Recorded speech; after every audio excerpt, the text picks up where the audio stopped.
મોરબીમાં અખિલ Gujarat truck transport એસોસિએશનની બેઠક યોજાઈ હતી, જેમાં માજી મંત્રી અને એસોસિએશનના પ્રમુખ વાસણ આહિર સહિતના ઉપસ્થિત રહ્યા હતા. મોરબીમાં અખિલ ગુજરાત ભારતીય ટ્રક ટ્રાન્સપોર્ટ એસોસિએશનની બેઠક આજે યોજવામાં આવી હતી, જેમાં ઓવરલોડનો મુદ્દો ચર્ચાનો વિષય બન્યો હતો અને ગુજરાત સરકાર દ્વારા ઝીરો ઓવરલોડ રાજ્ય બને તે માટે સહકાર આપવા અપીલ કરાઈ હતી. તેમજ ઓવરલોડ મુદ્દે કાયદાકીય માહિતી પૂરી પાડીને આ અભિયાનમાં જોડાવા માટે અને સર્વસંમતિ સાધવા માટે પ્રયાસ હાથ ધરવામાં આવ્યા હતા.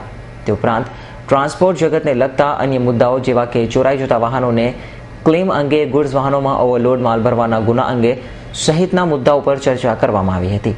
આ બેઠકમાં સૌરાષ્ટ્ર તેમજ કચ્છ સહિત ગુજરાતભરના ટ્રાન્સપોર્ટ ઓપરેટર હાજર રહ્યા હતા અને કાર્યક્રમને સફળ બનાવવા માટે મોરબી ટ્રક ટ્રાન્સપોર્ટ એસોસિએશનના તમામ હોદ્દેદારોએ જહેમત ઉઠાવી હતી. હમણાં પણ આ રાજ્યના ટ્રાન્સપોર્ટ મિનિસ્ટર મારા સાથી મંત્રી આદરણીય વિજયભાઈએ આના માટેની મિટિંગ બોલાવી હતી અને એ મિટિંગમાં પણ અમે મારા પ્રતિનિધિઓ હાજર હતા. ત્યારે એવું નક્કી કરવામાં આવ્યું કે ભાઈ એક વખત અખિલ ગુજરાત ટ્રક ટ્રાન્સપોર્ટ એસોસિએશનના રાજ્યના તમામ જિલ્લાઓ, તમામ એસોસિએશનોને મળી અને એમનું ઓપિનિયન લઈને આપણે આપણી રીતે સ્ટ્રિક્ટલી ઓવરલોડ બંધ કરવા માટેનો સહયોગ માગીએ.